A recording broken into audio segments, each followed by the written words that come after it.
Wonderful. Good morning to you, good afternoon to you all. This is the session Urban Resistance. Welcome. We will have very interesting presentations today. In this session, there will be presentation in 3 languages, Portuguese, Spanish, and English. So the questions and the audience comments can be made in these 3 languages. The presentations will follow the program sequence. So I invited Carlos Liz to start with the presentation La Otra Ciudad, Ativismos Urbanos, Movimentos Sociais e Produção, Corpo-política del Espacio. Muito obrigado. Boa tarde. Obrigado à organização pela organização deste congresso. Obrigado a vos por estar aqui nestas horas tan complicadas.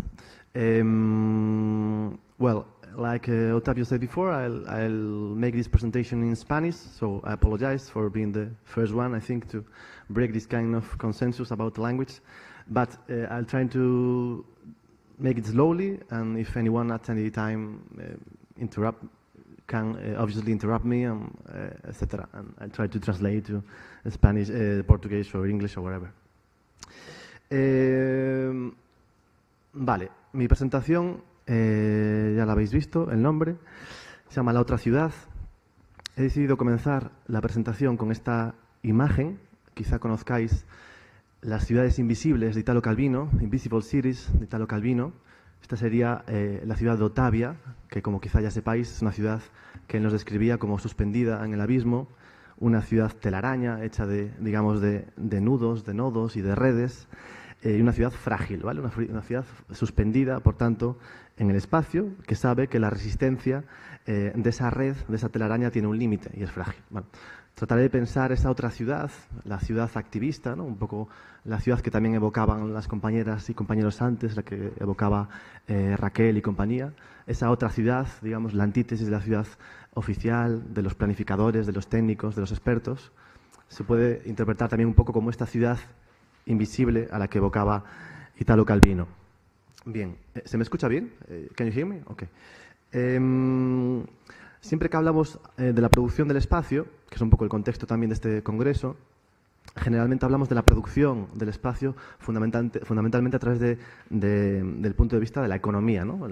Tanto la lectura de Lefebvre como la lectura posterior de David Harvey es una lectura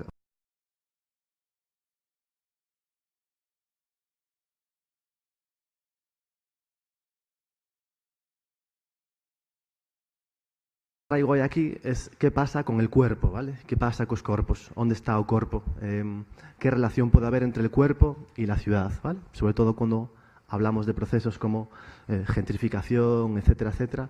¿Qué ocurre con los cuerpos en la ciudad? ¿Qué tipo de gobierno de los cuerpos se da en la ciudad contemporánea? Sobre todo sabiendo algo, teniendo en cuenta algo principal, que es que lo que podemos hacer con el espacio, en cierto modo, determina el modo en que lo sentimos, ¿vale? Es decir, el diferente empleo de nuestros sentidos, el diferente empleo de nuestros cuerpos en el espacio, va a determinar un tipo de necesidades u otras en el espacio, ¿vale? Repito, si no se me entiende, paro, traduzco, etc. Bien, por dar un par de puntos, un par de pinceladas históricas, lo que el tiempo permite, todo el mundo conoce esta imagen, seguramente, el famoso hombre de Vitruvio, ¿verdad? Un dibujo acompañado de notas anatómicas de Leonardo da Vinci del año 1490.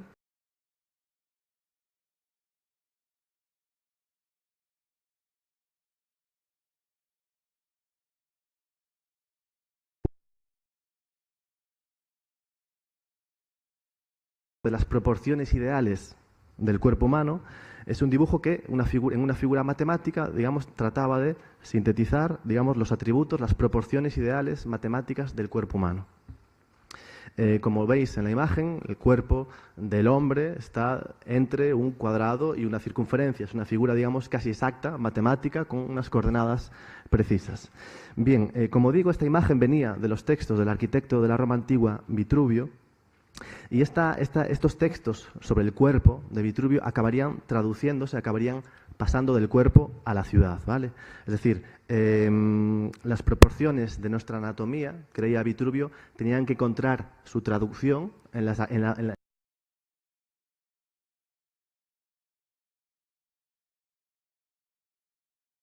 escala de los edificios debía guardar relación con la escala y la proporción de nuestro cuerpo, con unas medidas exactas entre el ombligo, los brazos, la cabeza, etc. Entre uno de los muchos ejemplos que podríamos citar está, por supuesto, el Panteón de Roma. Si lo veis, el Panteón de Roma, esta base del edificio romano, también, digamos, está compuesta por una serie de circunferencias y cuadrados, en la que, si os fijáis, la imagen previa del hombre de Vitruvio encajaría a la perfección, simétricamente, dentro de este espacio. Es decir, el espacio, desde antiguo, ha sido pensado en relación con el cuerpo. No es simplemente una metáfora, sino que es algo material, que históricamente ha sido así. Ahora bien, se ha pensado, por supuesto, desde el punto de vista de un cuerpo singular, de un cuerpo muy particular, ¿vale? Cualquier análisis de tipo feminista o cualquier análisis de tipo decolonial, pues probablemente criticaría esta imagen del cuerpo humano como la imagen de un cuerpo varón, masculino, blanco,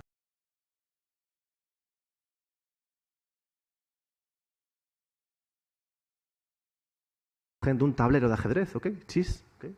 Como una imagen de un tablero de ajedrez que, en cierto modo, condensaba lo que sería, siglos y siglos después, el diseño urbano. Si lo veis bien, ahí tenemos ya la cuadrícula urbana. En esta primera imagen del Panteón, hecha a la medida de la simetría del cuerpo, vemos el diseño de la cuadrícula urbana, ¿vale? Del cruce todavía actual de calles y demás.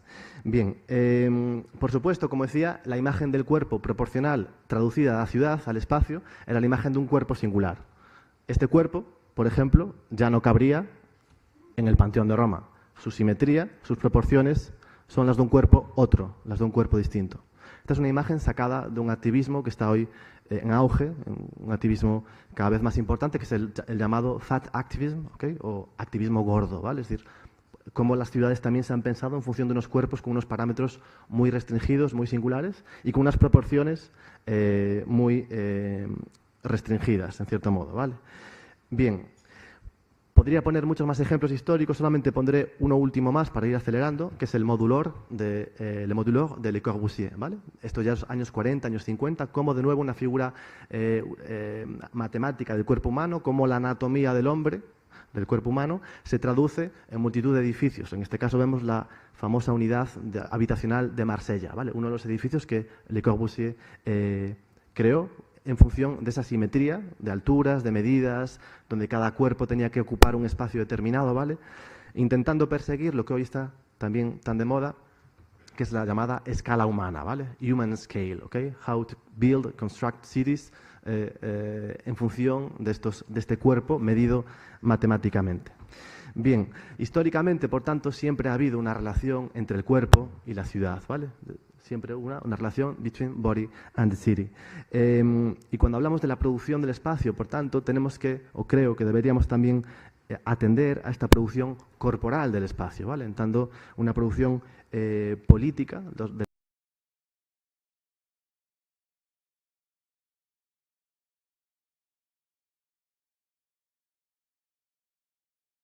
y, por supuesto, hay un aspecto somático, una somática de lo urbano, si se quiere, ¿vale? Hay una relación íntima entre cómo se construye una ciudad y para qué cuerpos se legisla, se construye y se tiene en mente. Bien, voy a poner un par de ejemplos de mi propia etnografía. Bueno, yo os hablo desde el punto de vista de la antropología social, ¿vale? Seguramente conozcáis estas imágenes, sobre todo la de la izquierda, la acampada más mediatizada del llamado 15M, movimiento 15M o movimiento de los indignados o Spanish Revolution Abroad, en la Puerta del Sol de Madrid, ¿vale? La de la derecha es otra acampada más pequeña, menos mediática, de la ciudad de donde vengo, de Coruña, Galicia, ¿vale? Vemos, por tanto, lo que decía Raquel a la mañana,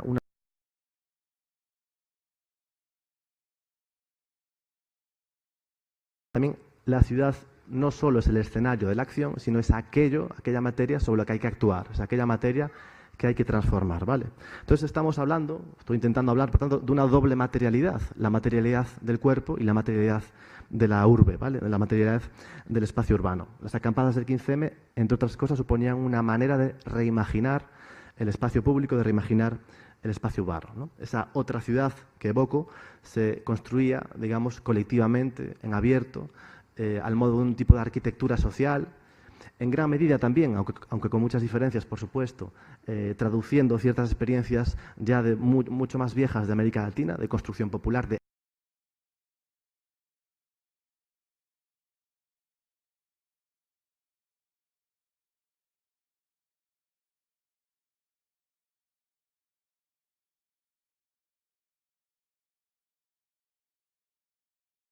se creaban guarderías, bibliotecas, cocinas populares. Era, por tanto, una ciudad participada, una ciudad autoconstruida, ¿vale? Una ciudad de infraestructuras también. Esto nos puede valer para, también recogiendo el testimonio de la conferencia de Raquel y de algún otro colega, pensar esa transición que teóricamente se ha dado, ¿no? Del derecho a la ciudad, the right to the city of Lefebvre, al derecho a la ciudad pensado en lo contemporáneo con David Harvey, ¿vale? Es decir, ya no estamos hablando solamente del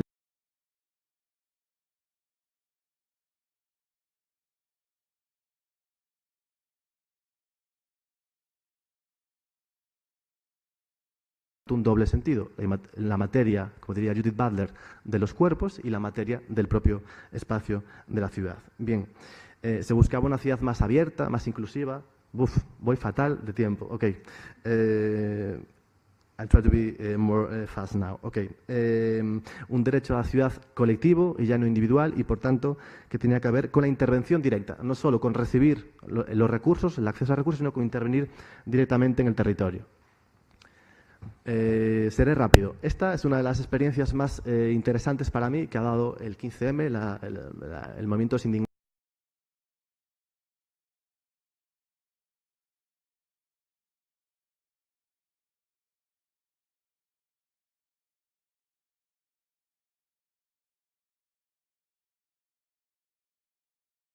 de comunicación, de asamblea, etcétera, etcétera.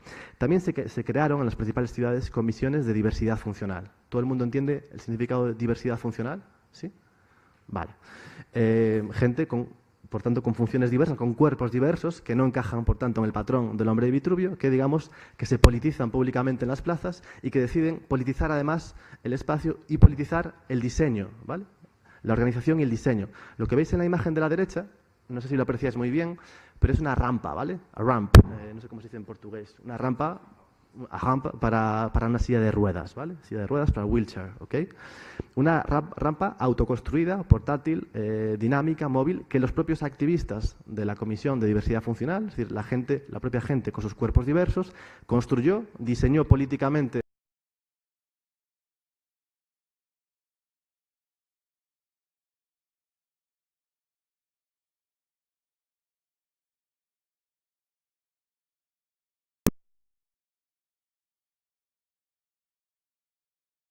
configurador del proceso de urbanización, ¿sí? Sobre la forma en que se hacen y rehacen en nuestras ciudades. No solo, por tanto, recibir recursos, sino demandar la capacidad de intervenir directamente en cómo se planifica o cómo se organiza el espacio. Bien,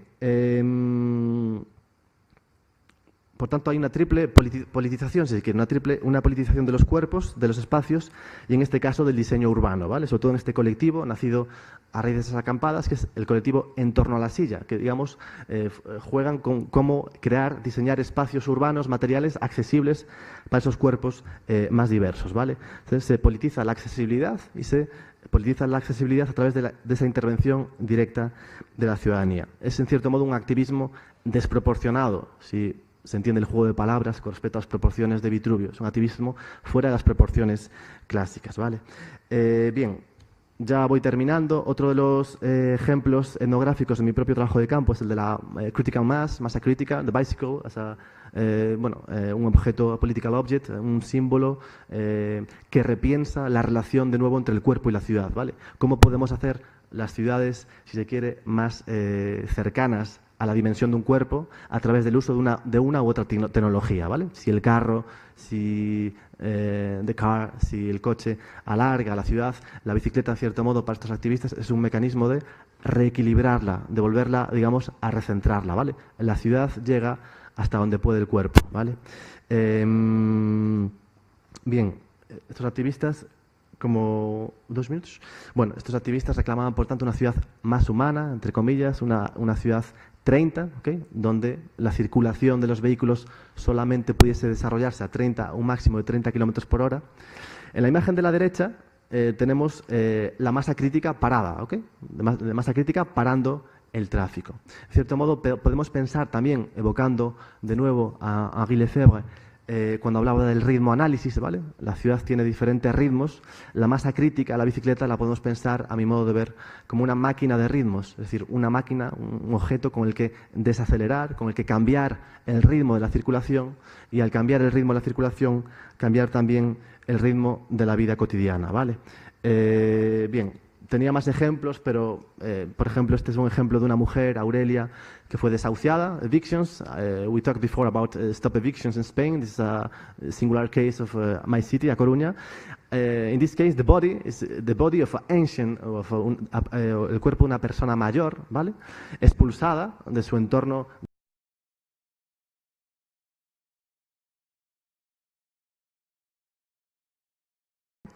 Si no sabéis, Coruña es el origen, la ciudad natal del imperio de Inditex, y todo este barrio está comprado directamente por Amancio Ortega, por el propietario de Zara y demás, y todas las tiendas que se están construyendo en ese entorno son las que, en cierto modo, hicieron redefinir el sentido del espacio e hicieron que un cuerpo, en este caso un cuerpo viejo, ya no tuviese lugar en ese barrio, ¿vale? ¿Qué tipo de cuerpos, por tanto, expulsamos de los lugares? También habría, por supuesto, la dimensión racial, la dimensión étnica. Aquí tenemos activistas reclamando su propia visibilidad en el espacio público. Por tanto, simplemente, bueno, pensar esa relación entre el cuerpo y la ciudad, pensar que ha sido una relación históricamente construida y que existe, creo yo, también un aspecto somático de lo urbano, un aspecto somático de lo político que no debemos, digamos, olvidar, ¿no? Y que tenemos que pensar si la ciudad es diversa, también son diversos los cuerpos que tienen que habitarla y darle sentido. Bueno, sorry for the delay and I hope you understand just a little bit. Gracias, obrigado.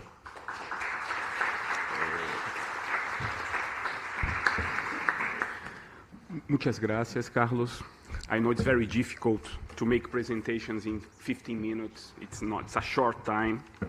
Well, now será a vez da CINTIA Martino, que fará a apresentação em português, Ativismo e Apropriação do Espaço Urbano em São Paulo.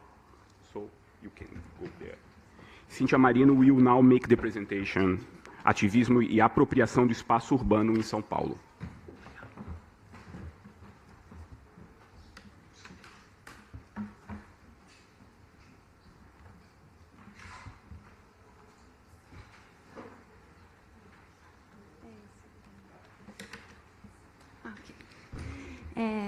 Boa tarde, meu nome é Cíntia Marino. Eu vou apresentar o trabalho que eu desenvolvi durante o doutorado.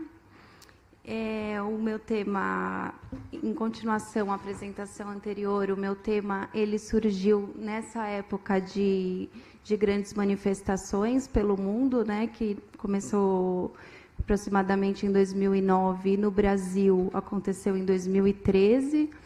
É importante pontuar que essas manifestações, o desdobro no Brasil foi de retrocesso político e, dentro do trabalho, isso vai aparecer como as táticas ativistas dialogam com a transformação do território. Então, mostrar contradições que podem surgir e também mostrar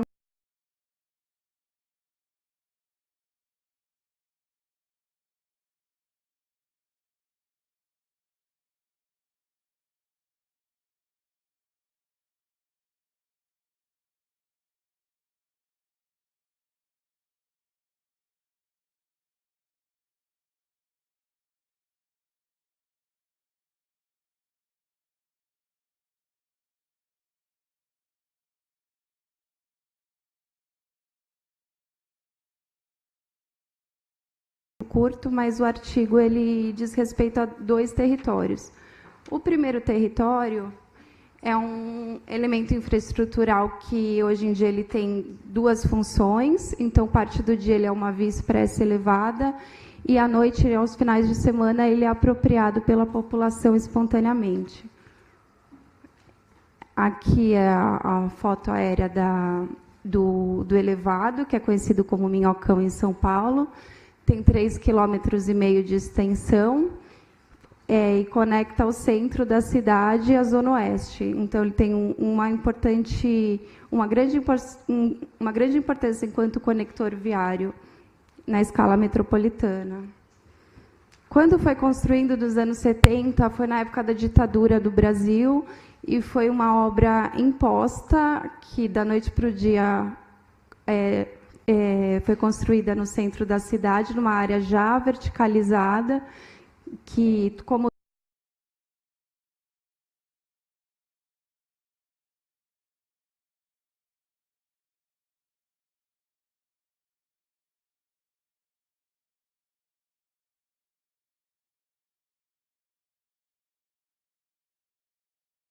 mais vulnerável e uma expressão de diversidade social muito maior. Então, além de ser construído nessa época dessa maneira autoritária, ele recebeu um nome de um presidente que foi um dos mais rígidos na época. Essas fotos são da inauguração do elevado e da construção também. Essas fotos são de 2002, mostrando um pouco essa apropriação das áreas de sombra. Então, essa região ela acolheu moradores de rua, catadores de material reciclável, dependentes químicos e profissionais do sexo. Aí, tem outros usos feitos ali, como feira livre, estacionamentos de carro.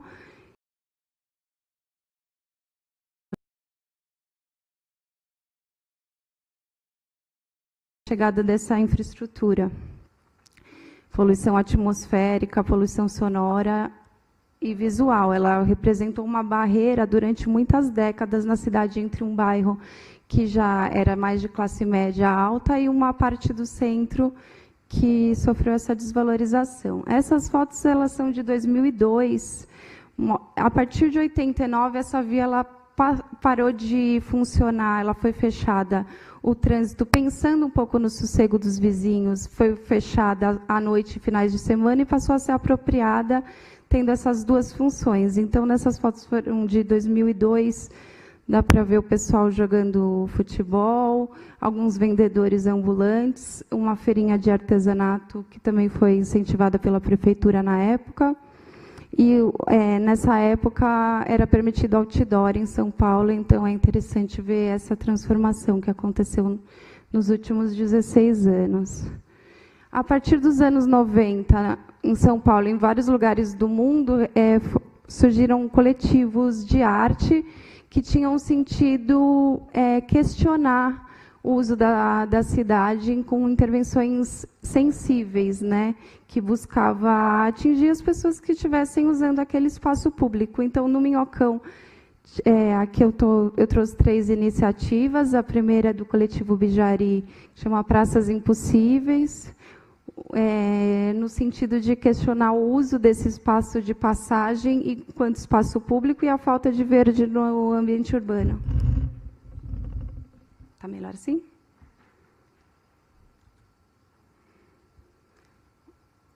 Um segundo movimento que surgiu foi no sentido de... Vocês estão me escutando? Está melhor assim? Então, ele surgiu no sentido de mobilizar pela apropriação desses espaços. Então, nessa época, a prefeitura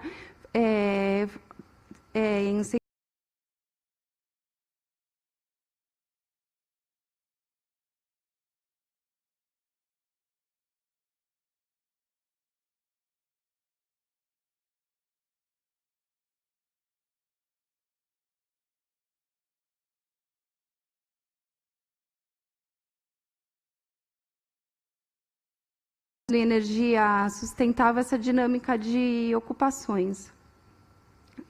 que é um pouco que vocês veem nessas imagens. Eles fizeram um crowdfunding coletivo e organizaram um festival, conseguiram unir 500 iniciativas durante 3 anos de festival. O objetivo deles era trazer mais autonomia para os coletivos, então era uma ação descolada de qualquer iniciativa da prefeitura e questionar também as ações do poder público. Então, um espaço que é um túnel, um espaço de acesso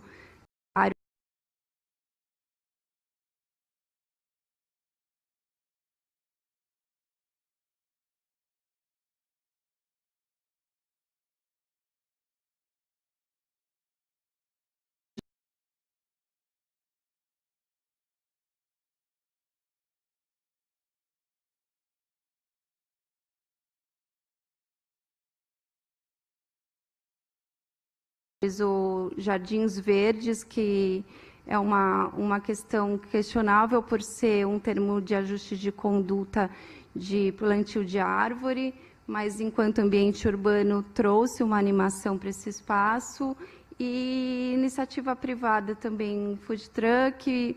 Então, esse espaço, com pequenas iniciativas, foi se transformando, né? Em 2013, surgiu uma associação com objetivo específico, então, fala-se também em apropriação do espaço urbano, em criar um espaço de parque, porém, é sabido a questão de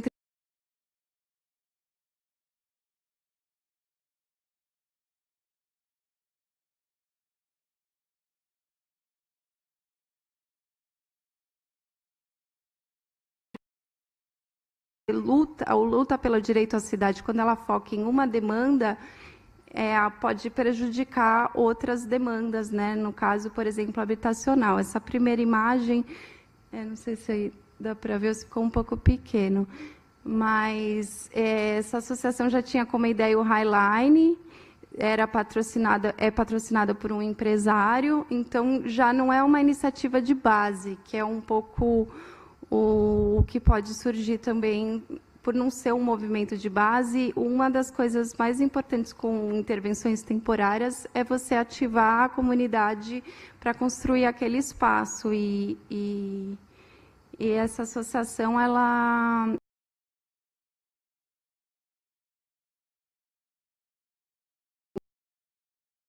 que foi comprado um apartamento específico para isso, e passou a atuar na Câmara Municipal. Então, a ideia deles, em 2014, já foi fazer uma lei com vários artigos no sentido de transformar esse espaço em parque sem um processo participativo abrangente.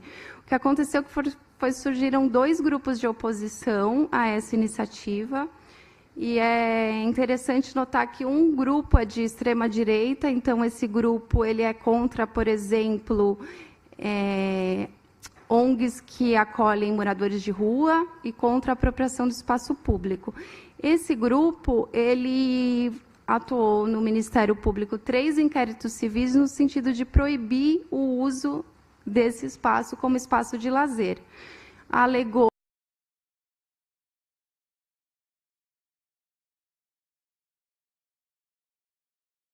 conseguiu um laudo do bombeiro para proibir esse acesso. O que aconteceu foi que, em 2015, realmente foi proibido qualquer evento no Minhocão, e, hoje em dia, eles ainda continuam batalhando para impedir o total uso como espaço de lazer da estrutura do jeito que está. Por outro, esse grupo ele chama Desmonte Minhocão, né?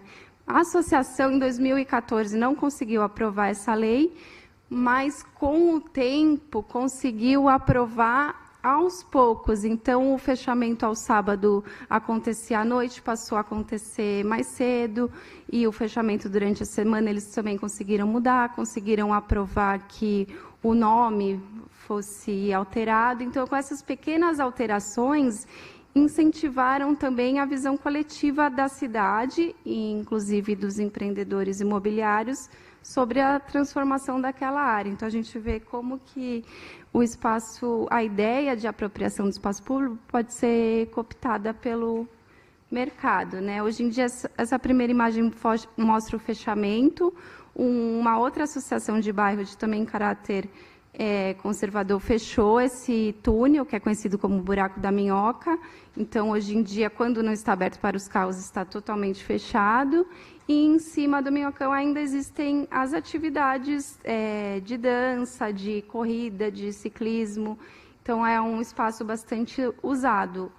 Né, a contradição que pode surgir aí, eu vou pular essa apresentação, porque o meu tempo está acabando e o Daniel vai apresentar, então deixa eu mostrar o final da apresentação.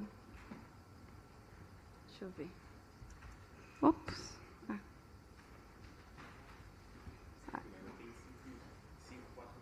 Tá bom. Então, acho que tá bom, assim. Era aqui que eu queria. Ah, tá bom. Obrigada. Então, aqui mostra em São Paulo como que o boom imobiliário que a gente sofreu, mais ou menos entre 2009 e 2015, houve um crescimento muito grande no Brasil e as áreas centrais, você já consegue notar nesses dois mapas como que a região... A setinha não vai, né? Eu queria mostrar para vocês como que recebeu muito mais investimentos durante esse período mais recente. Aqui dá para perceber 3 transformações, então as fotos são do Google Maps, você consegue ver como tem um predinho, e esse predinho foi derrubado e construído uma torre grande no terreno. A região do Minhocão ficou cerca de 40 anos sem receber nenhum empreendimento e hoje em dia já recebe vários empreendimentos que se utilizam dessa ideia, né? Aqui é outro território. Acho que é mais ou menos isso a pesquisa. Obrigada.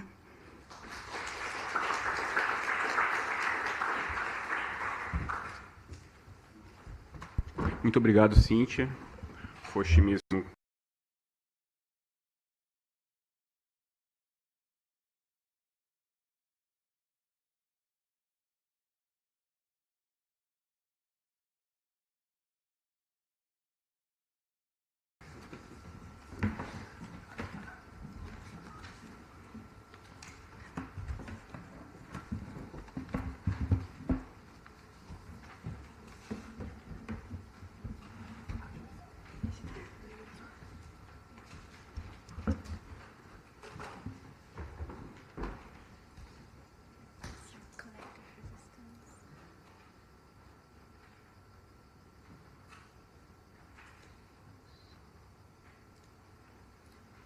PDF?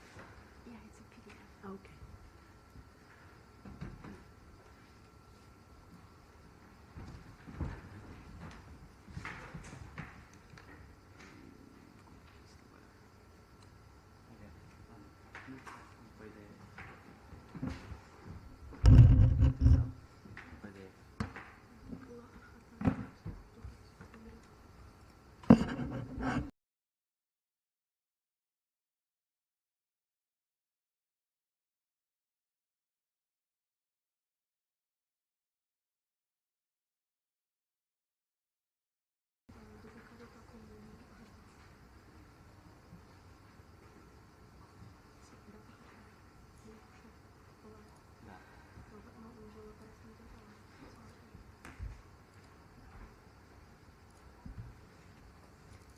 Do you need a PowerPoint? Yeah.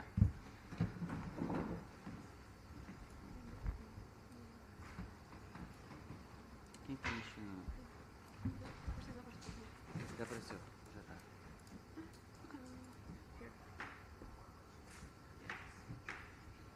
Agora como é que vê aqui?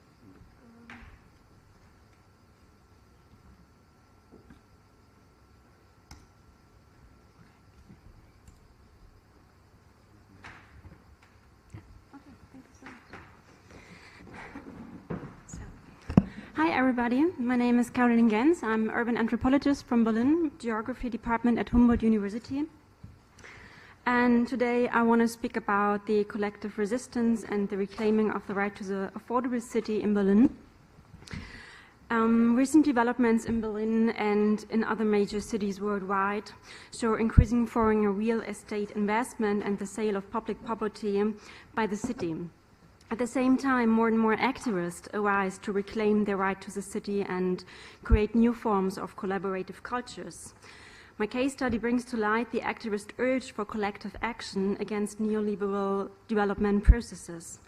And in my research, I want to analyze the dynamics of collective resistance of urban communities seeking to oppose the effects of the global real estate market on a local base by initiating a citywide network proclaiming their right to the affordable city living and housing.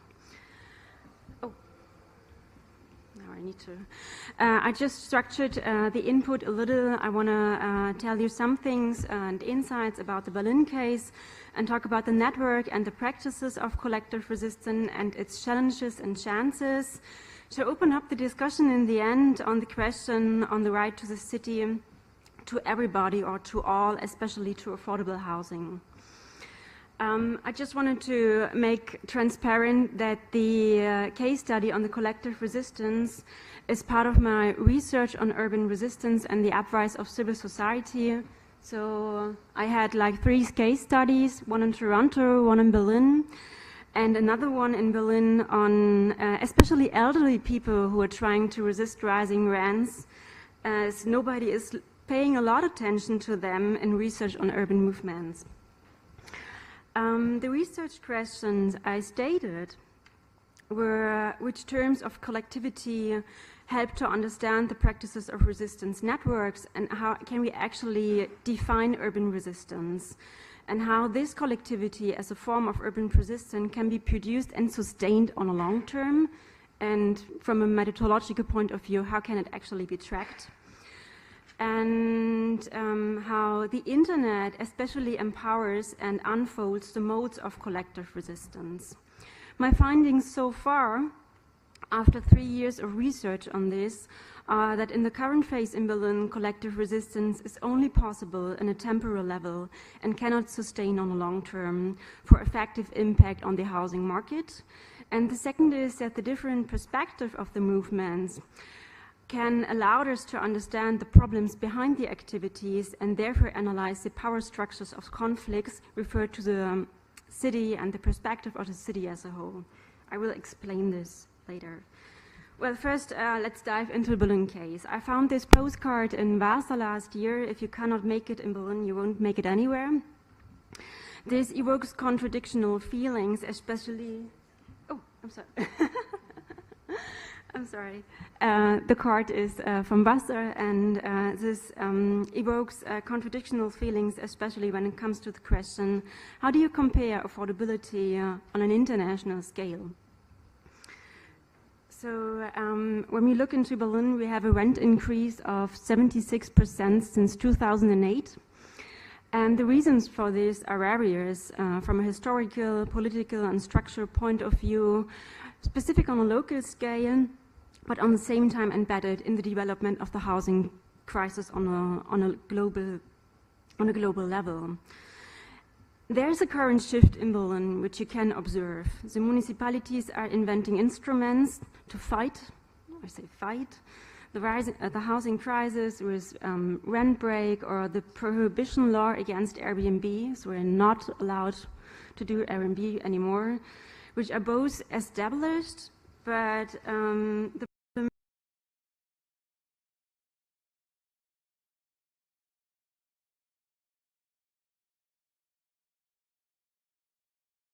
we can do it after the session or later during the week.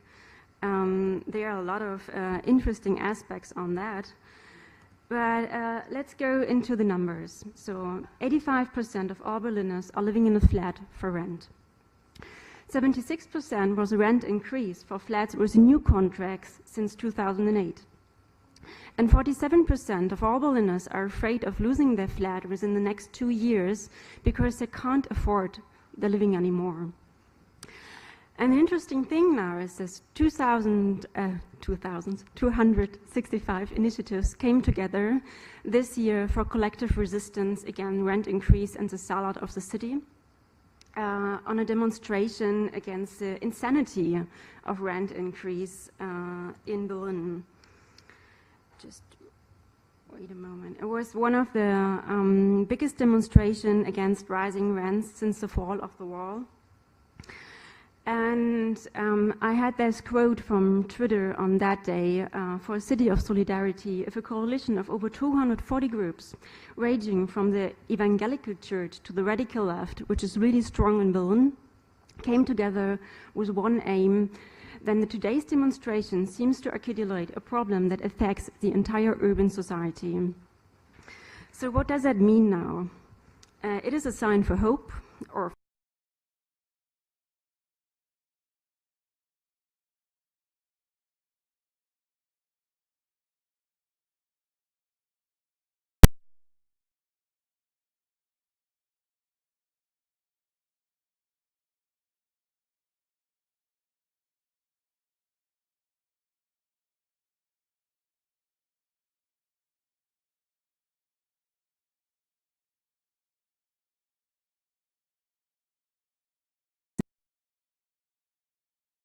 and impact. So how do these initiatives cope with the complexity of collectivity, not only in Berlin, but in a lot of other cities?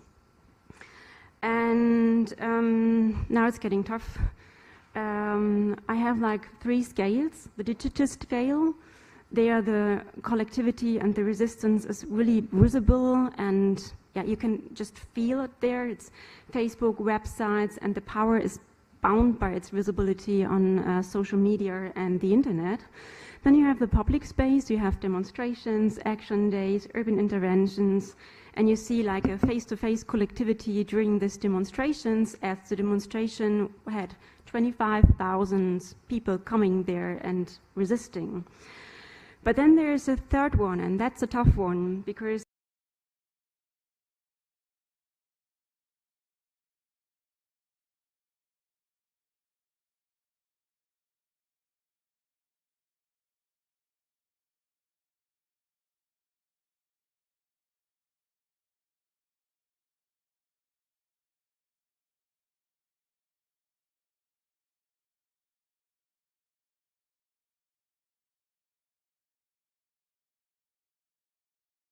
operating into continuous practices of collective urban resistance, and therefore cannot sustain on a long term. Whew. Yeah, what does that mean? I'm sorry. Just to give you a picture, I have like, I don't know, 200 field notes, observation protocols, 26 hours long scripts of that, meetings of collective resistance, and 1,500 emails.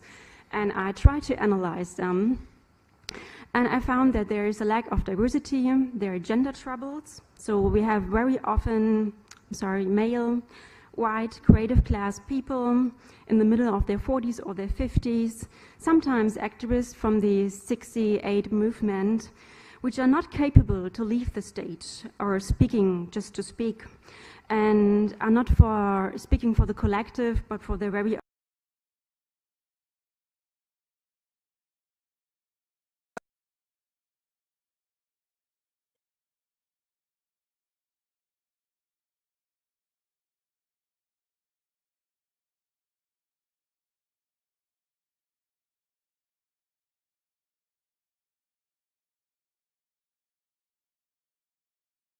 research in this field. I want to point out the second hypothesis of finding that if the people don't cooperate this idea, just wait a moment, I lost my note, I'm sorry. I have it. If you do not incorporate the idea of collectivity as a basic meaning of the right to the city for all, including the question who is actually all people, and in its very own being and thinking and acting, the network or collective is not capable of sustaining on a long term. If you don't see city as a common or a change for everybody to speak up and to be visible or audible, or find the resources actually to shape the city more after your heart's desire, to speak with Harvey, there's no long-term effect.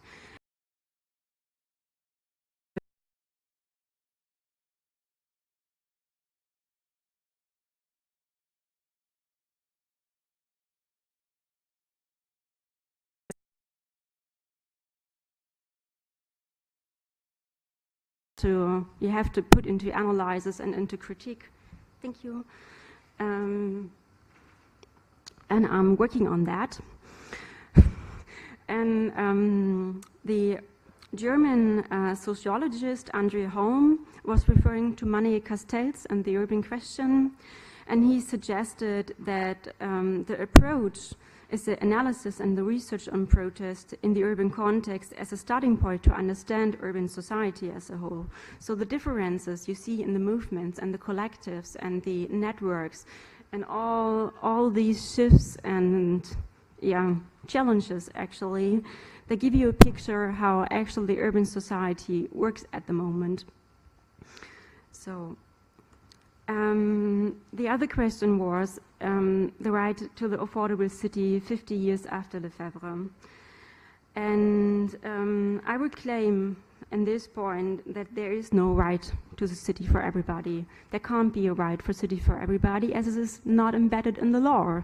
And as long as it's not embedded in the law, and as long as the grassroots movements, initiatives, and collectives have these diversity gaps and gender gaps and do not incorporate this city for all into their claims or into their behavior and everyday practices of the resistance, there will not be a right to the city for all. But we can discuss about that during the week or the dinners and breaks. And yeah, I'm happy to talk about that. Thank you for your attention. I think I'm done. Yeah, thanks.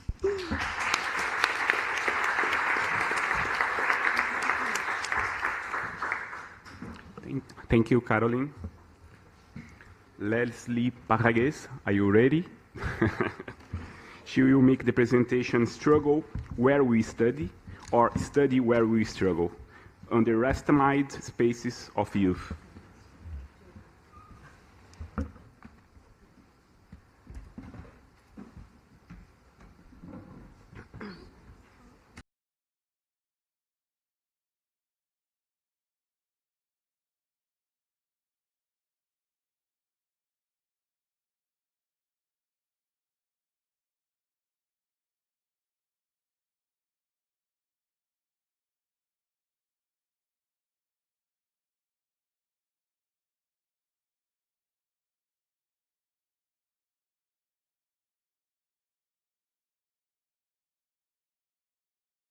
Good afternoon, everyone. Thanks for being here. My name, as Otávio said, is Leslie PARRAGUEZ.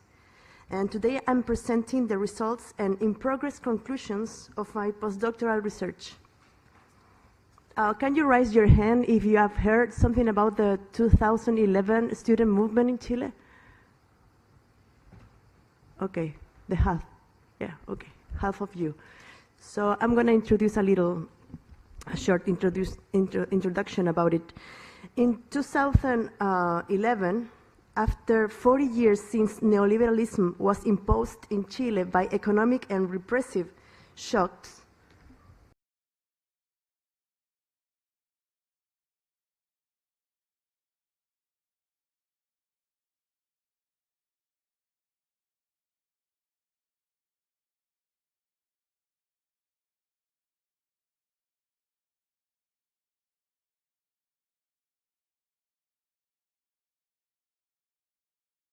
one of the major reforms from Pinochet's dictatorship.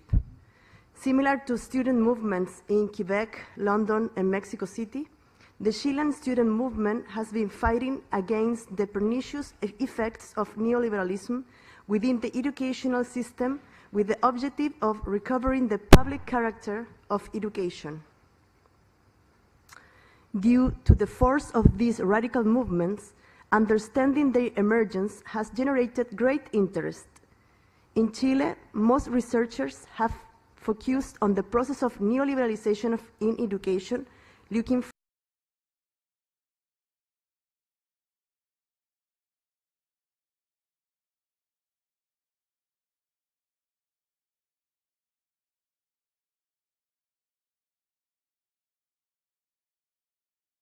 has opened new avenues to resist the neoliberal hegemony introduced by Pinochet's regime it has been mainly analyzed as a recent and spatially neutral phenomenon, like just one phenomenon in the entire city. However, the socio-spatial segregation of the Chilean educational system that made crisis in 2011 has its clear roots in a recent history of our country. On the one hand, the municipalization process has exacerbated the territorial inequalities.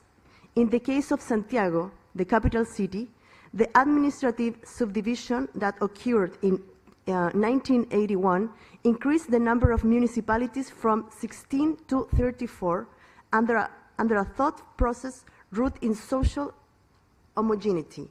Why?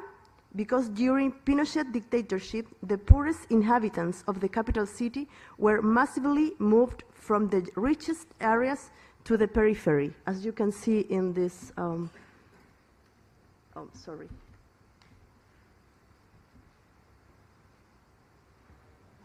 here. No. Oh, it's not working. As you can see in this map, the white points are the original territories, and then the black ones are the final destination of the poorest inhabitants of the city. And this was a massive moving of poor people, a measure taken by the Pinochet government. So this movement of people left many municipalities with fewer resources who became increasingly financially dependent.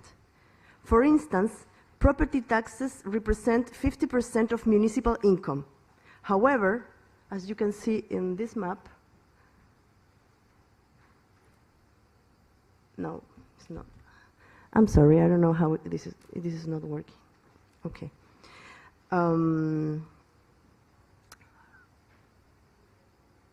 So for instance, property taxes represent the 50% of municipal income. However, municipalities comprised of segregated, low-income population will generate low levels of tax revenue because many social housing projects, even middle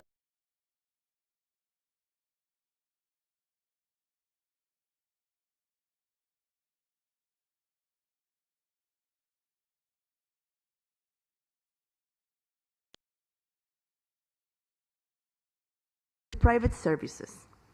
On the other hand, the voucherization process of educational services created a system where public, subsidized, and completely private schools coexist and compete for students. This financing structure has generated a tremendous educational segregation according to parents' ability to pay for their children's education. Let's see if this can happen. Yes. In this context, one can understand why Chile has transformed into the country with the second largest educational segregation in the world.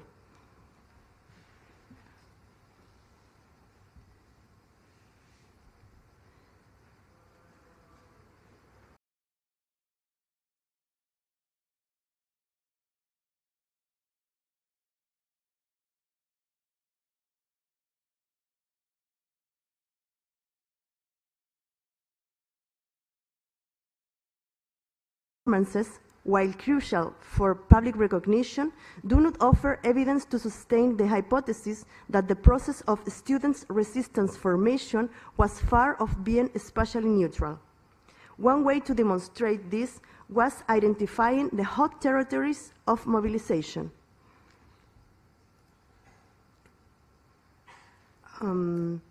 Based on the percentage of non-attendance in schools with secondary education between July and November in 2011, of course.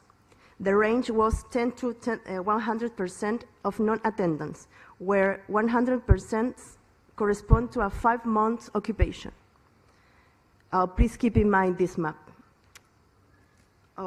So what are the characteristics of the highly mobilized high schools and their respective catchment territorial communities? Given the profound school segregation in Santiago de Chile, the first attempt was approaching this situation with material lens. In a country where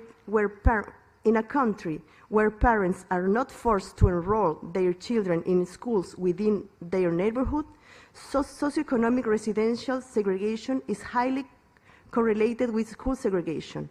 As expected, the richest territory of the city presented in 2011 very low levels of mobilization, excepting the wealthiest central municipalities of the city where emblematic public high schools, liceos, are located. For a long time, these liceos were the seedbed of the main political leaders of the country, and the 2011 Chilean student movement was not the exception.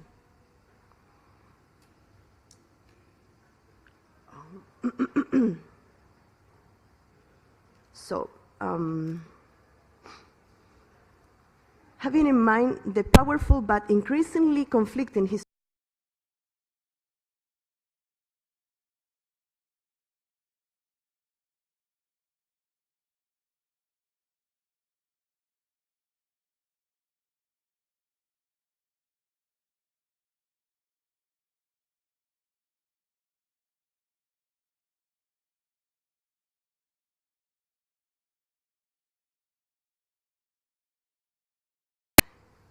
No, sorry. This one. This. Just big circles can access to the traditional careers of the traditional universities of the city. Medium circles generally access to non-traditional universities, and small circles mostly access to short-term professional or technical careers, where present the lowest levels of quality and high levels of desertion. Paradoxically, the hot territories of mobilization in 2011 involve both public and subsidized schools, and some very few traditional exceptions among private ones, as you can see in this map. However,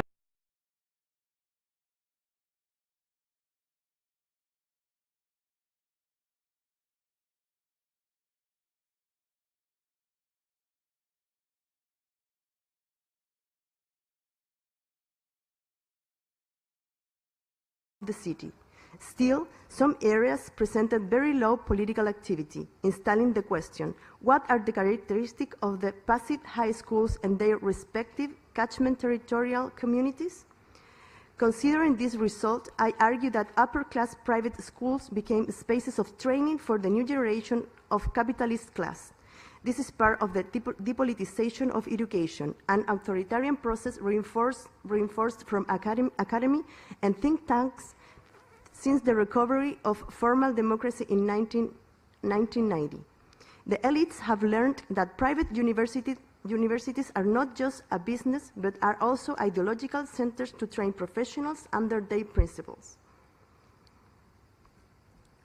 However, many vulnerable and middle-class high schools are not just a space to emphasize discipline and mechanism.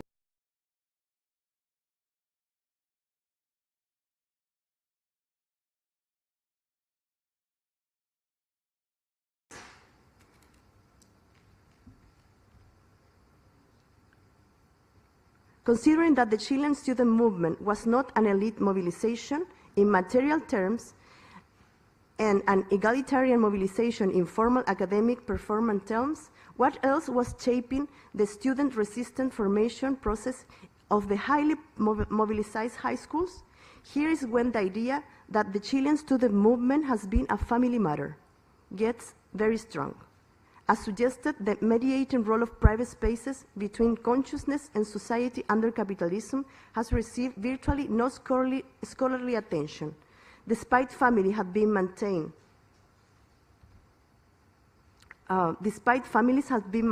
as a durable market in neoliberal metropolis. Indeed, families are the main and the more reliable customers of the educational market. In 1980, Pinochet's government introduced comprehensive reforms of the higher educational system.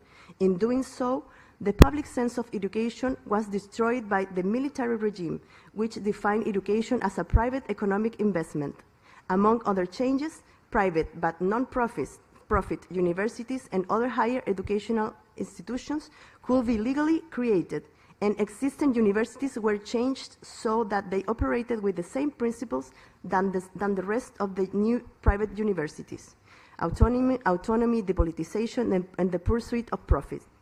Because most students came from upper classes, the military government started to provide long-term loans and scholarships for the most talented and poorest students to allow an equal access to higher education. Yet the educational expenses of Chilean families who were paying for tertiary education became the highest in the world. 2 years after the dictatorship ended, the democratic government determined that the inherited educational system was healthy and that it had to be consolidated rather than reformed. As a result, in 2011, there were 1 million higher educational students in the country. 15% belong to the poorest income quintile, a number that will likely grow in the near future, making clear effects of the diversification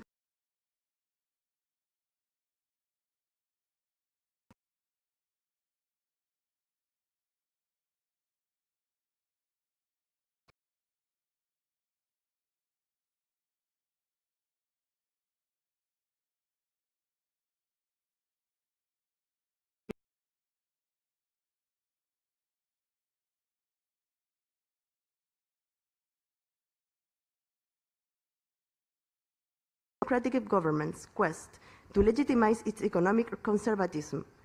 By creating post-secondary education credits with public endorsement, the political elite fulfilled the social pressure to open educational opportunities for the poorest families, while creating a new mechanism to create capital for the financial system.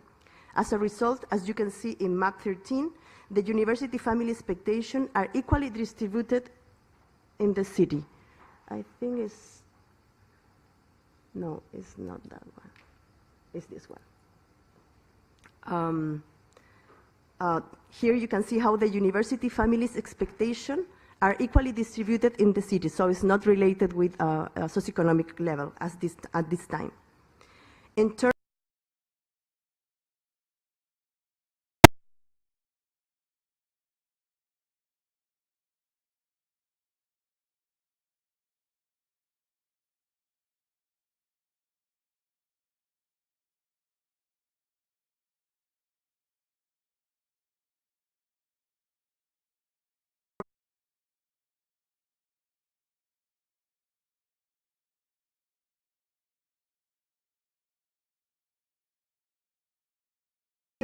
by its own. I think here you can see the location here. The location of the top 100 schools of the city, which is very related with the location of the upper class. And the same occurs with the universities. All the above conditions mentioned paradoxically created the conditions for the formation of students' resistance in most territories of the city, despite family class, educational level of the parents, and students' daily mobility of urban consciousness. Still, with clear socio-spatial differences to explore further, the economic squeeze associated to higher educational indebtedness became an interclass situation. Stress, anger, and impotence among adults and students became the first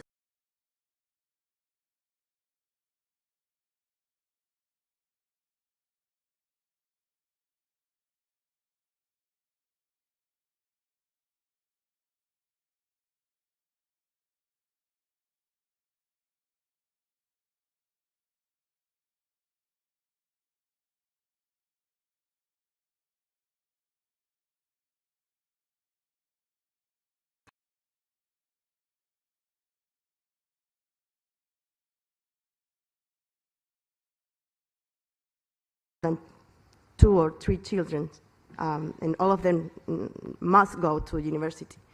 The main difference, of course, is that high-class families have comparatively better social networks and etc. So, as a conclusion,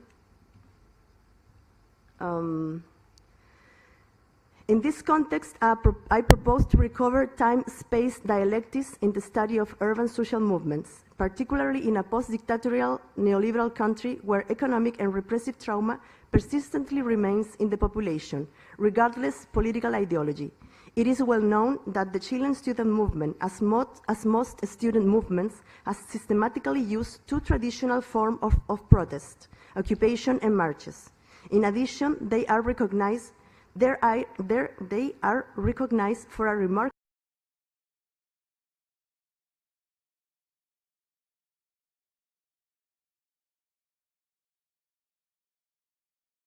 Therefore, after the triangulation of specialized quantitative data and qualitative data coming from active students and their significant adults, I argue that other significant processes of resistance formation have occurred within the most intimate spaces of their private arena, that is, high schools and family, which remain highly underestimated so far.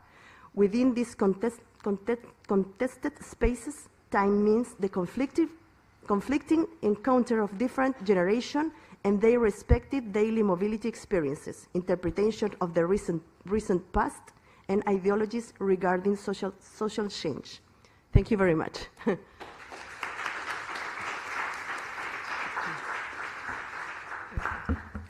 Thank you, Leslie.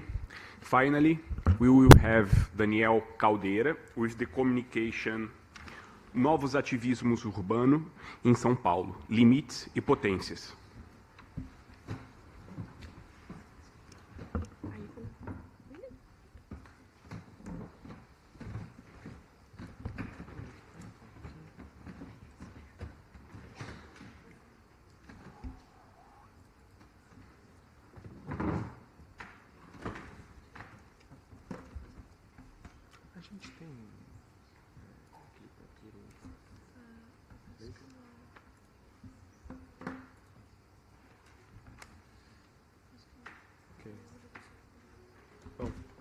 Good afternoon, everyone. Thank you, Otávio. Actually, the abstract I submitted for this session was written in Portuguese, but since I think many of you probably can understand English better than Portuguese, I decided to make this presentation entirely in English. Can everyone hear me? I need to be here. Hello, yes. So actually my research somewhat overlaps with CINTIA's research. So I'm actually making a briefer version of my research. So I'm showing a few case studies that she did not show because I also studied some parts of the city and some groups that she also studied. So since we already knew each other, we thought it would be better to do like this. Well, as many or most of you must know, São Paulo is the biggest city in the southern hemisphere with over 20 million people in its metropolitan area, which is roughly double the population of the entire country of Portugal. And as many cities of this scale, especially in the so-called global south,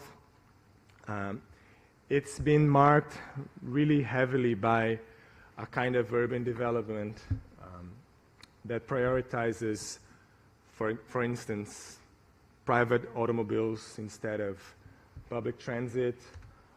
Also, there's a very popular, so to speak, model of urban development in São Paulo in the formal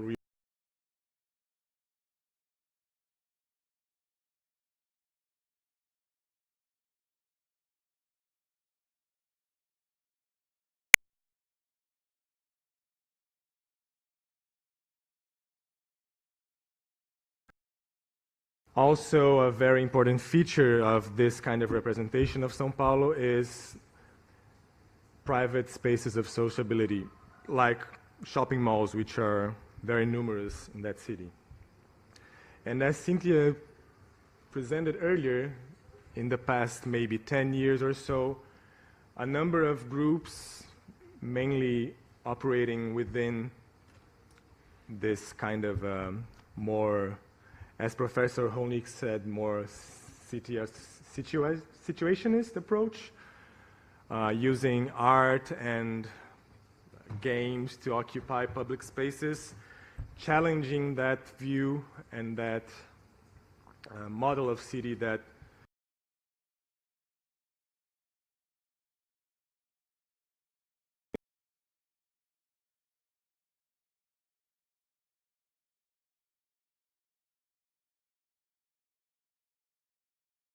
earlier is new urban activism in São Paulo, but these days I think it's more accurate to say new urban activisms in the plural, because as you'll see there are many different things being disputed here. So yes, this is just a brief context for you. Also in the last 5 or 6 years, a number of street parties promoted by party collectives with a right to the city discourse have been occupying the old historic center with all night long parties and that kind of thing. And this is an image of the elevated expressway Cynthia showed us earlier, called the Minhocão, which in English would be translated as something like the big worm. Just as yet another example of these new initiatives. So even though I was initially focusing on, or not focusing at all, I was trying to investigate the relationship of these groups, especially in the central core of the city, with one main hypothesis in mind, that first, because the downtown core still today has a very high proportion of low-income inhabitants,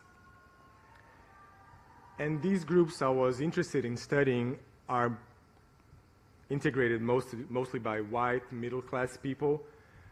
So I was interested in assessing whether, in spite of their intentions to open these spaces and even to explicitly fight gentrification, could they actually be part of the system that reproduces gentrification and social exclusion in the downtown core? So nowadays, like, my research has focused on 3 main territories that are connected symbolically but also physically along by the Minhocão Expressway. I don't have... A gente tem laser aqui, não, né? Oh, maybe I can show you... yeah, I can use this.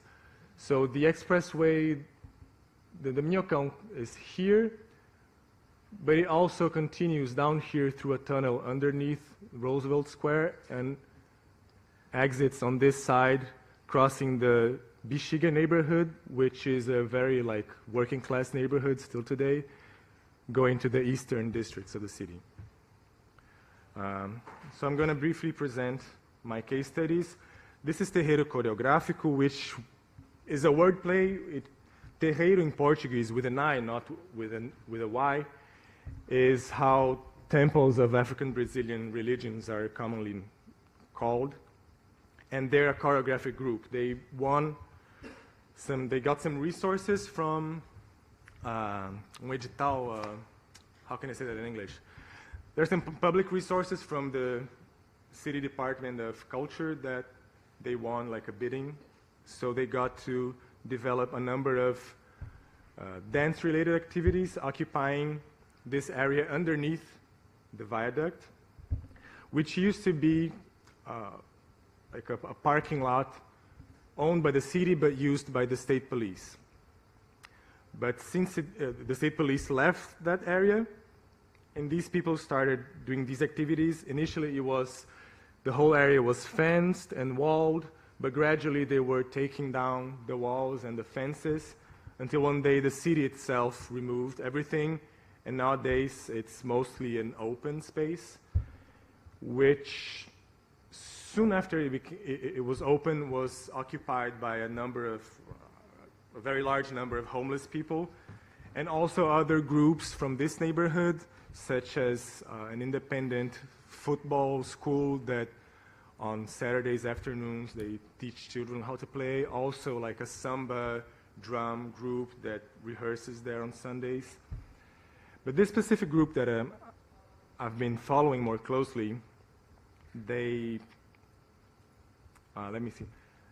Their activities are mostly artistic, and they try to integrate those people who are occupying, living underneath the bridge, and also other people from the neighborhood, instead of trying to force, so to speak, their own view for that space.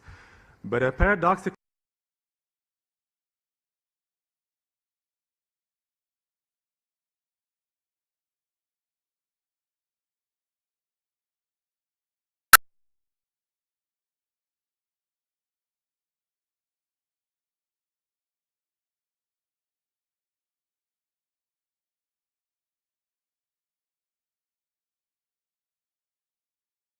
eventually even the artists themselves. So they've been participating also like in city council, vocally opposing this initiative by the city, which eventually also failed. Quickly moving over to the next cases, I can come back to this later. So over this tunnel, or right over the expressway, is Roosevelt Square, which also initially in the 1940s, 50s was a reminiscent area from expropriations.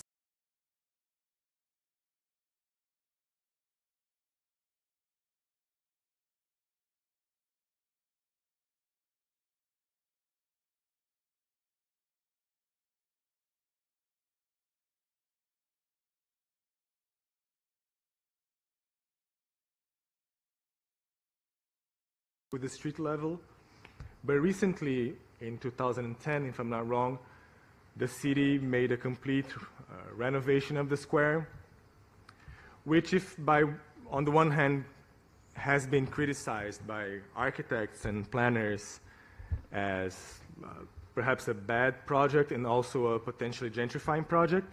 On the other hand, the renovated square has been occupied by a diversity of practices and people from all different parts of the city, skateboarders.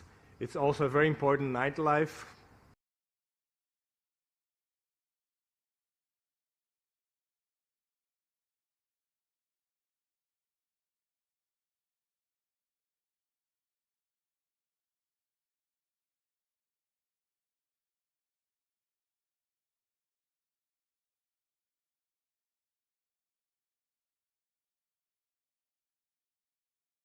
It's an official elected council called the Public Security Council. Every district of the city has one.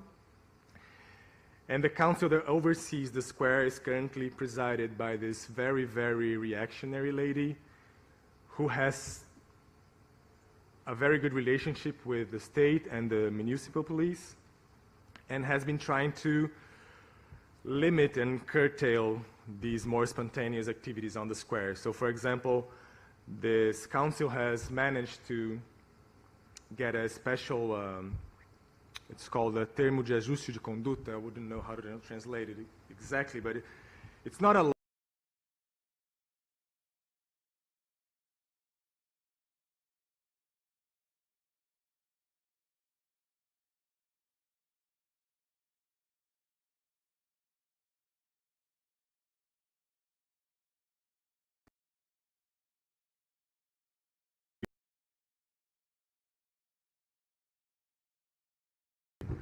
So I've been following more closely a specific group of people who have been trying to oppose this council, and they have gathered, they're trying to make an alternative association, and they participate in the meetings in this council. And some of these people are actually staffers at the city council for leftist members of the council. So moving on to the next case, which is the one I've been following more closely and more intensely, is the Augusta Park.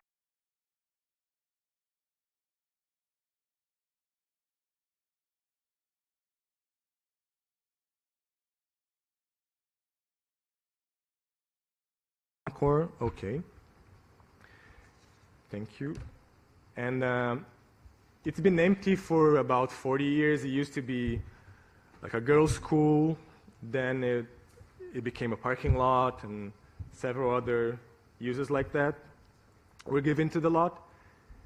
And in 2015, a group of private real estate developers bought this area from the previous owners and proposed to build a number of high apartment and commercial towers there, which prompted a group of people from the neighborhood, but also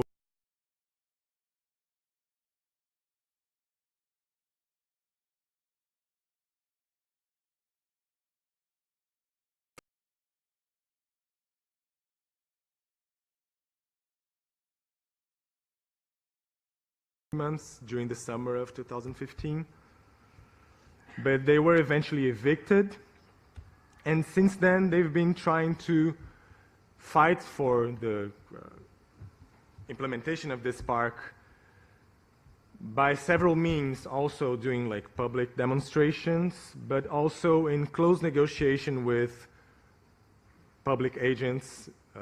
This was a meeting at the public ministry. This is a state prosecutor that's overseeing this case. A number of meetings with the previous municipal administration, with the current one, but as of now it's in a sort of a limbo. No one knows yet if it's going to be built or not, and there's a number of questions arising from that too. So yeah, this is the part where I wanted to share with you a few, I wouldn't call them conclusions because this is still a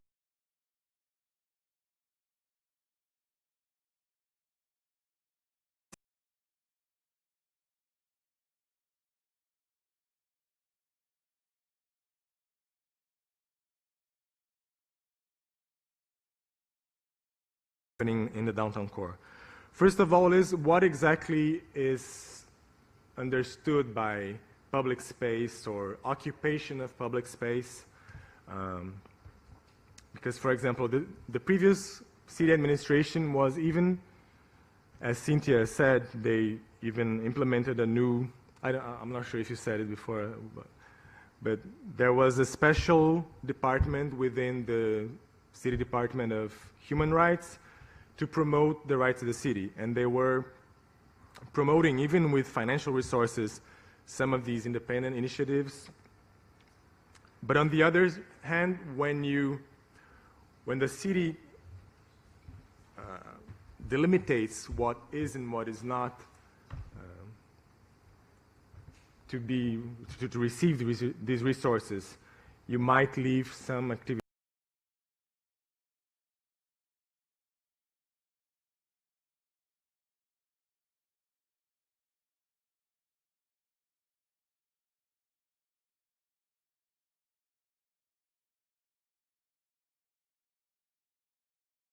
space, but people living underneath the bridge have to be removed as soon as possible, for example, and with no perspective of receiving any other kind of housing. Also in connection with that, as I mentioned earlier, there's this question of, since these groups have been investigating are primarily white middle-class groups, could they be actually promoting gentrification even all the while trying to fight it? But rather than trying to give a specific answer to that, which I think is impossible, especially with this kind of research, based mostly on ethnography, I'm interested in seeing how the very notion of gentrification mobilizes these groups and, in a way, requalifies and reprograms their actions. For example, one of the groups that was involved in the early artistic occupations of the Minhocão Expressway, they started noticing that there were several new real estate developments that were actually using the image of the Minhocão being used by pedestrians and cyclists and with parties on the expressway to promote their apartments and commercial buildings. Also, there is a big private developer that issued a number of videos, promotional videos, using street parties as a kind of thing to allure people to live downtown. And also, last but not least, one of the main questions and thoughts that has arisen from my field research is the question of the commons. So these groups, they are mostly trying to operate in this kind of gray zone, which is neither the state or the urban planning nor the market. But at the same time, they have necessarily to be negotiating their positions all the time with these institutions. And in a way, they themselves are part of this, which, if on one side is responsible for a series of frictions and attractions, such as this risk or perceived risk of gentrification, on the other hand, is possibly it helps us understand the very potency and potential to replicate that these activities have. For example, the Augusta Park movement has been largely criticized for being like a white middle-class group that's fighting for a park in a central area that already has a lot of infrastructure, while there are several parks in other parts of the city that people should be having as well.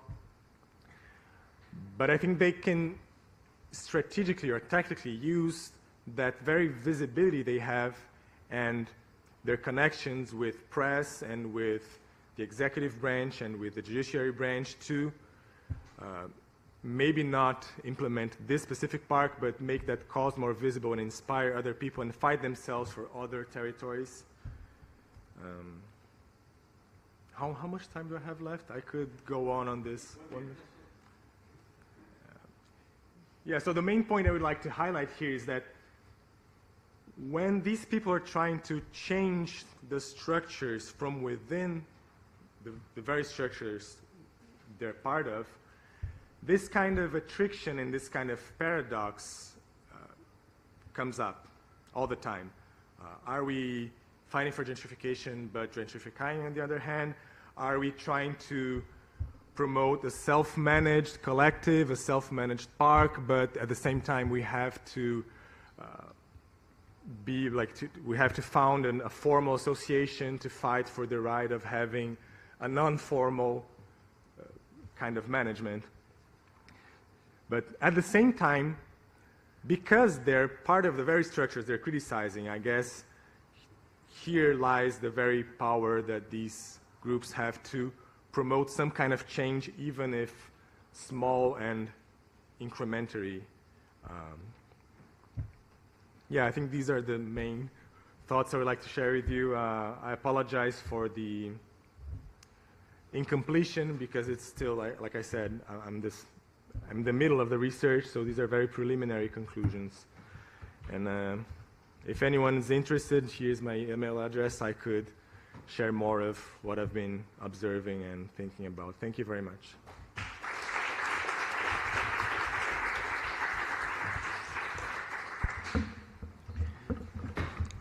Thank you for such interesting communication. I think we will still have some time to the debate. It's little is true, but so who in the audience want to begin, to make questions or some comments?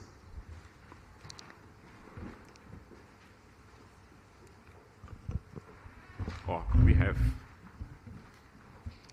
the first.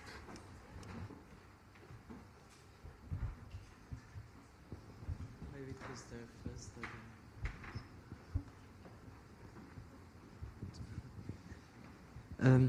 Hello, I'm Fernando. I would just like to maybe it's a question to pass. The first one, perhaps the moment that made me more triggered in a way, which was the conclusion of CAROLIN. And maybe it's a good question to debate about that apparent contradiction when one states that the right to the city could not be possible to be for all. I mean, I would like to go deeper on that and perhaps explain better what you meant. But maybe then picking on this question, perhaps turning the question to everyone, which is how can we frame the question of the right to the city, which is not just the right for affordable housing, but also the right to the street and, you know, the place and neighborhood and so on, to work where you live and so on, mobility. How can we frame this question in a circumstance of state welfare, for example, just like education and healthcare and so on, much in the vocabulary or in the circumstance that Leslie brought us about, for example, where, you know, all those spheres of life can be guaranteed by this state structure that more or less tyrannically, and that could be the case of Brazil. And it's interesting that most of the interventions from Brazil tend to evoke the importance of the resistance to the state power that is.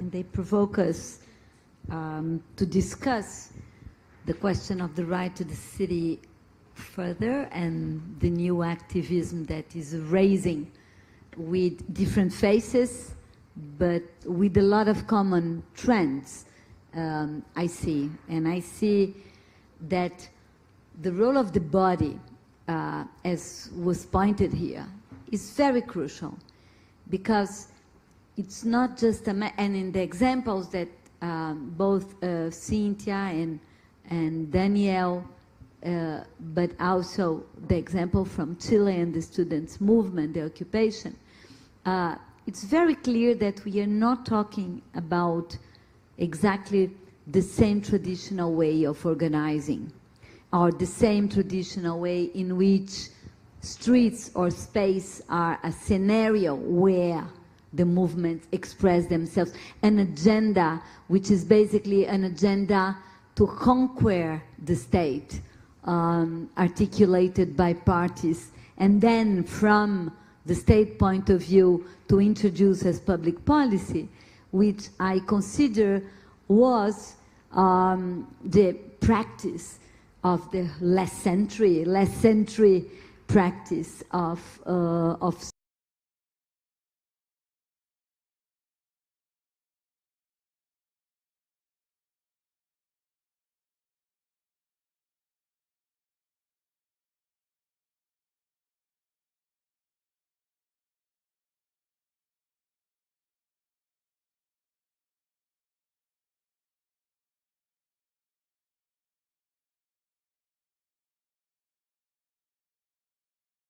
I mean, it's not because the bodies are claiming the space and experimenting other ways of being and living that will reverse, even if there is a network of a coalition of movements, and even if this coalition of movements eventually conquer the state or state government, because state was so far completely amalgamated with capital that the only possible response from the part of the state is eventually negotiate bits or parts, like the issue of more affordable housing and not social housing, or more open public space, but not space for living.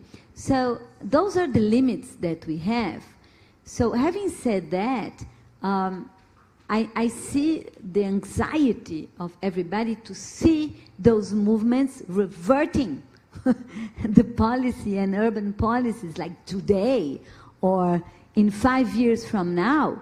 But no, we are talking about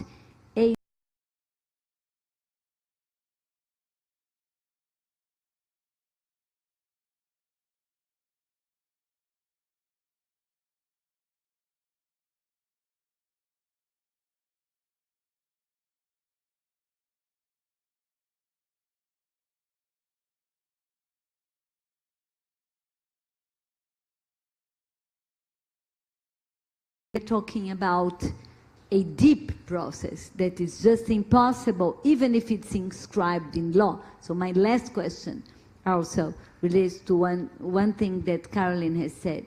And coming from Brazil, this is, it's easy to say, but to be written in the law, it doesn't mean that it will be enforced. Those are two completely different things. The law is maybe a reference to be disputed every day, to be struggled on every day. It's nothing guaranteed. It's an interpretation. It's part of the game. It's not outside the game. And it's a very important front, but it's just a front. Thank you. More questions? Quem quiser fazer questões em português ou em espanhol, também estejam à vontade. Okay, sorry, I'm going to speak in English. Sorry. I have a very quick question, and perhaps it relates to what everyone's already said.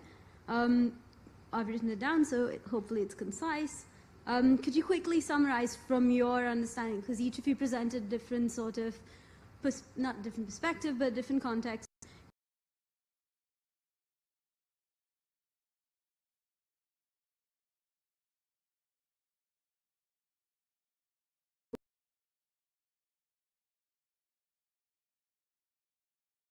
Spaces are inclusive enough based on what, your own work.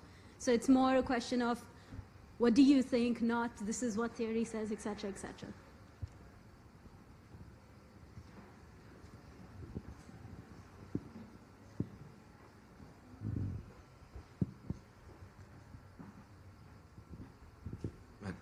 Voy a preguntar en español para Carlos primero, and after I will make a comment in English for Carolyn.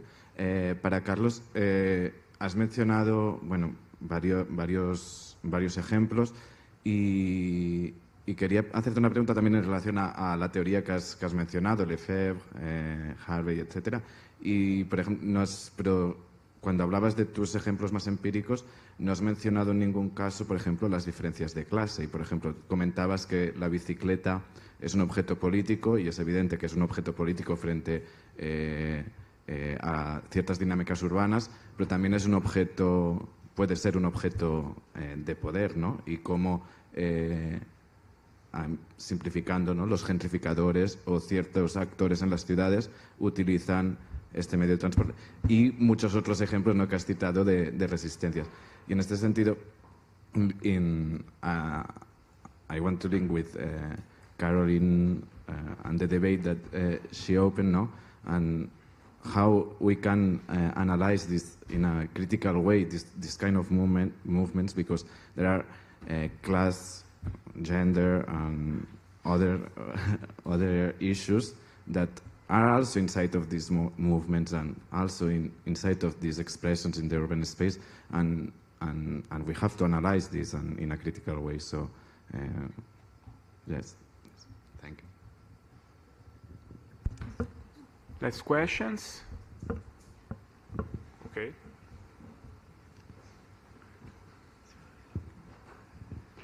I hope we still have the time to respond. So my question is dealing with, anyway, I'm Zaki from Lund, Sweden. My question is specifically for Avila and Caroline, but if also there is intertwined ideas, everyone could respond as well. So the question is on the notion of collective itself.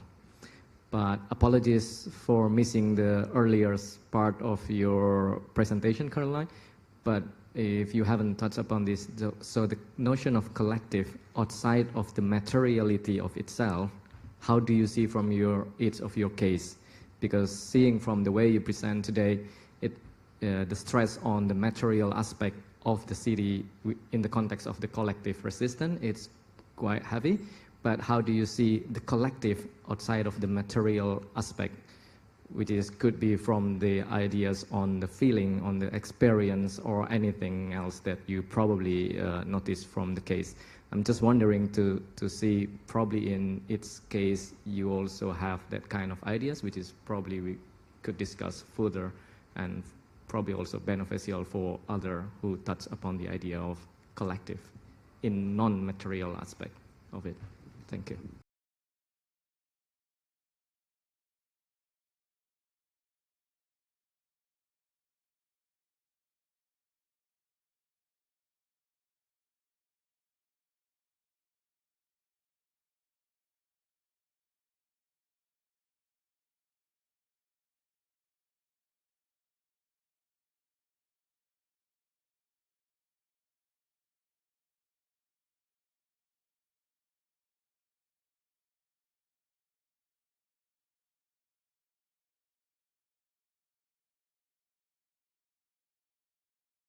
Tratado, ¿no? Efectivamente, no solo lo que tú comentabas, sino que hay toda una reapropiación que no podemos obviar también del Estado, de todas estas formas de subjetividad, de todas estas formas de creatividad, de todas estas formas de resistencia que se han convertido a su vez en paradigmas del nuevo neoliberalismo, ¿no? El diseñador, el creativo, el arquitecto, el agente gentrificador, en ese sentido, toda la razón, ¿no? De hecho, por ejemplo, el caso de la masa crítica, que sí que he desarrollado más, pues incluso en la masa crítica en las masas críticas que había, con las que rodé, con las que hice trabajo de campo, pues los migrantes, por ejemplo, eran una figura prácticamente invisible, sino minoritaria. De hecho, su uso de la bicicleta era un uso, su mapa urbano era un mapa totalmente distinto, alejado del centro, zonas de menos visibilidad para quien no tuviese papeles, pues poder esquivar un poco los checkpoints policiales, ¿no? Es decir, efectivamente todo eso que comentas, la clase, pero también el género, ¿no? También un uso diferencial de la bicicleta, un uso político diferencial de la bicicleta, en función de si eres hombre o mujer, y bueno,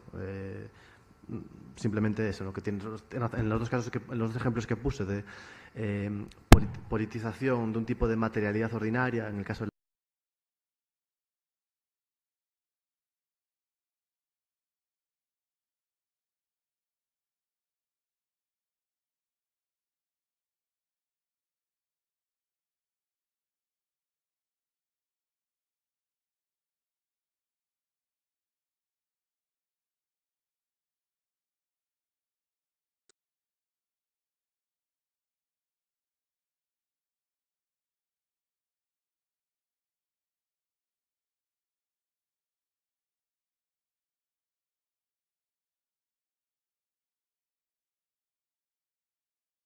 dar paso al resto de compañeras. Gracias por la pregunta.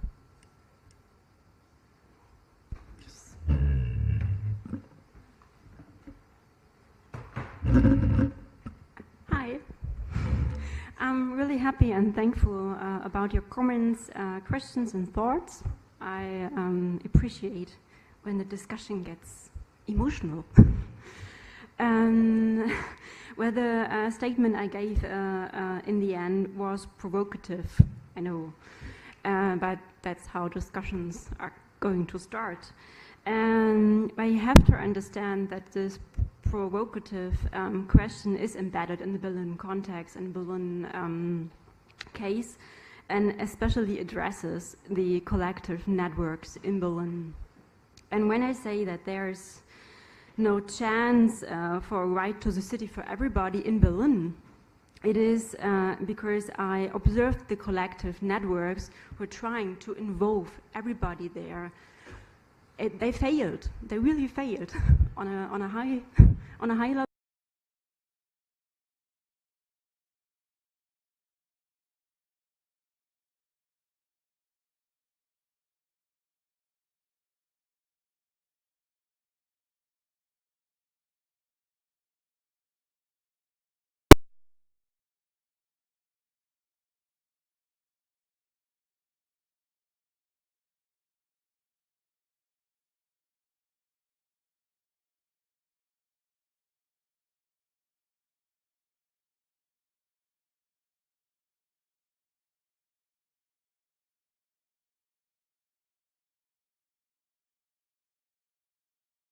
The law for prohibition for Airbnb doesn't work, even though it's like 4 years now, doesn't work.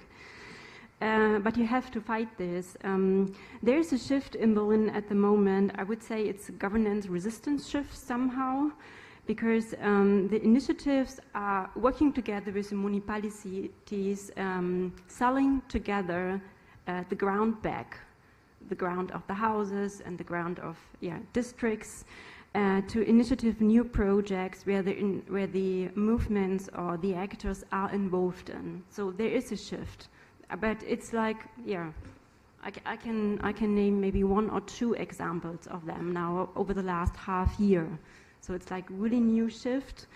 And this is what I meant with inventing it in the law, that the politics and the municipalities have to work together with the initiative and look for new perspective and new utopian ideas. And there have to be a will inside the politics or the law to do so. And your question on the framing, how can the right to be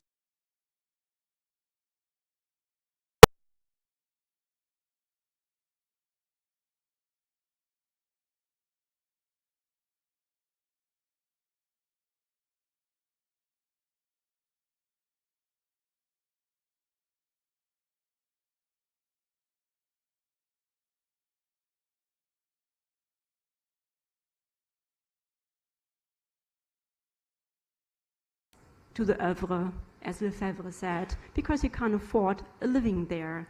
And that leads to mobility and distance, like Berlin is like really widespread. If you want to go from A to B, it takes an hour.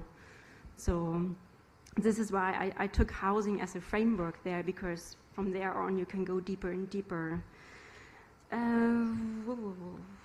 There was this other questions on the non-material aspect of collective. That's a really tough and good question.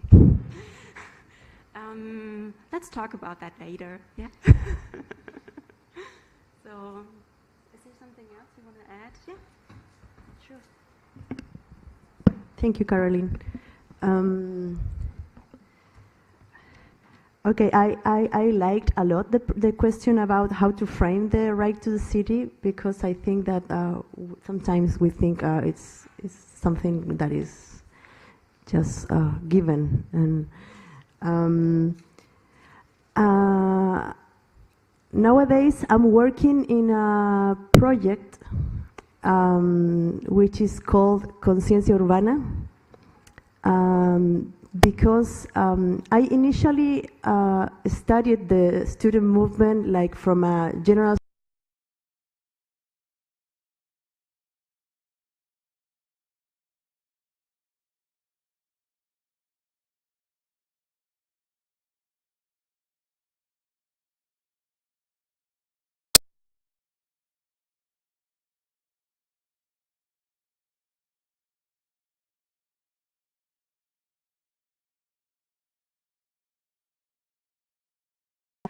it's very obvious for us because we work on that, but most of the people, and especially activists, they don't use that much maps to explore the conflicts they are fighting against. They don't use it to communicate, for example, their demands. Have you seen like a map used by an activist to say, okay, maybe some specific activists, but from my experience, the students, even though they know about the segregation of the city, they don't use the map to demonstrate their point of view. So I think that going back to the question about how to frame the right to the city, I think it's urgent to recover the role of geography in our schools and teach how to introduce the space in the equation of social analysis, and also as a mean of communication. On the one hand, I think we need to introduce the geography education like as a goal in our careers, and also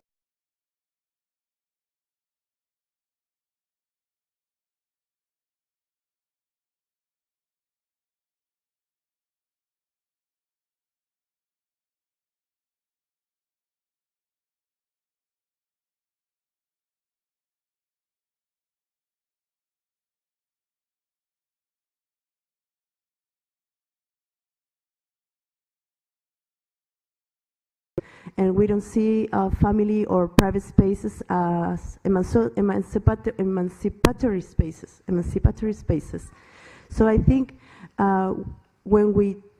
if we have the goal of introducing the education of geography as a goal, we also have to include the discussion about private spaces, because the city is very repressive, the city is very violent, and a lot of people is going to their private spaces to look for answers, or maybe 0 minutes. Okay. The role of the body, just one comment, I think is very related with the gender in city. I think there's a lot of literature about gender and public space when you discuss. And I wanted to add, I think the process of collectivization is always conflicting. I think you cannot deny the power of, for example, a high-class activism. I think it's activism, and you can find something interesting in that process. I think it's a moral, it's an ethical discussion, and we can have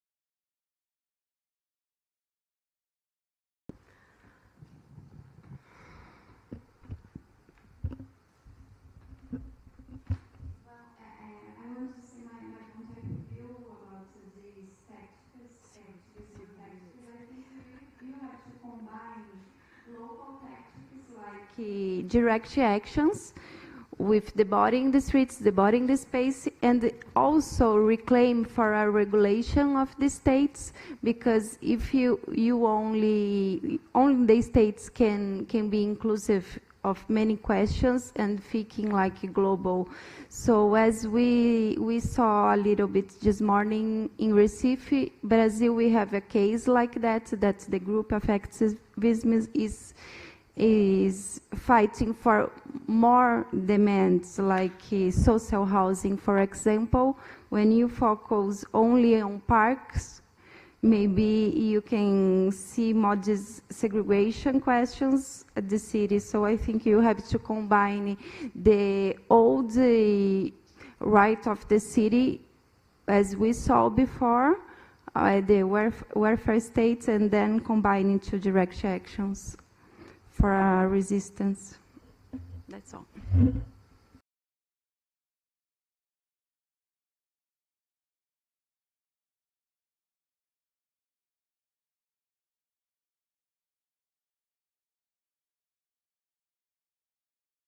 About collective as an adjective or as a noun, but what I can tell you from the perspective of my field research is that in the context of São Paulo, the word collective as a noun is widely used to mean one group of people gathering in an attempt to be horizontal and well, rather than trying to define it myself, I would say that the very notion of collective is situational and positional. And I can give you maybe 1 or 2 examples to show that. For example, there are several different groups that are struggling for the implementation of the Augusta Park. None of them calls themselves right now a collective. Rather, there has been like a lot of disputes between some of these groups and the more leftist and also like anarchist in inspiration ones. They've been calling themselves together as a movement, not a collective, especially when they're like presenting a proposal to a government official that sort of gives more legitimacy perhaps to these different groups. They're acting collectively for the same cause maybe. And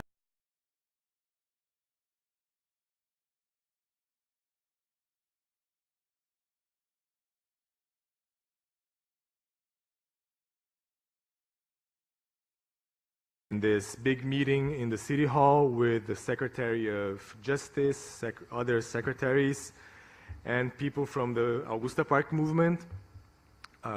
were presenting a project that was made collectively. So before the meeting started, one of the members of the group asked the secretary, "Oh, do we really need to show this again because you all have seen this?" But then at the table were seated two members of this really like right-wing neighborhood association who had been invited, no one knows by whom. This one guy raised his hand and said, "No, but I haven't seen that project. I want you to present it again." "Yes, please." So on the one hand, the whole process of collectively designing these desires for the park that would be self-managed, and there was a phase in this whole struggle that the groups were pressured by the city to present like a formal like architectural design to help negotiating with the developers that own the land. But in the end, in most of these meetings, the same persons were going there, even though they were publicized and there was a really strong effort to call and invite people from other groups and movements from around the city. But on the other hand, like, do we want to include these other guys who were in the meeting? It's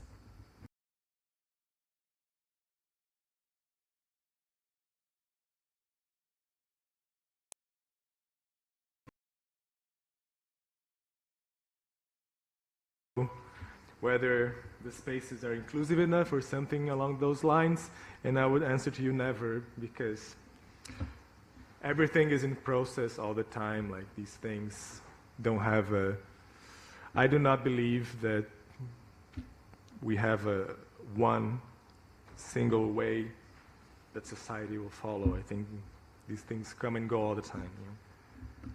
That's all. Thank you.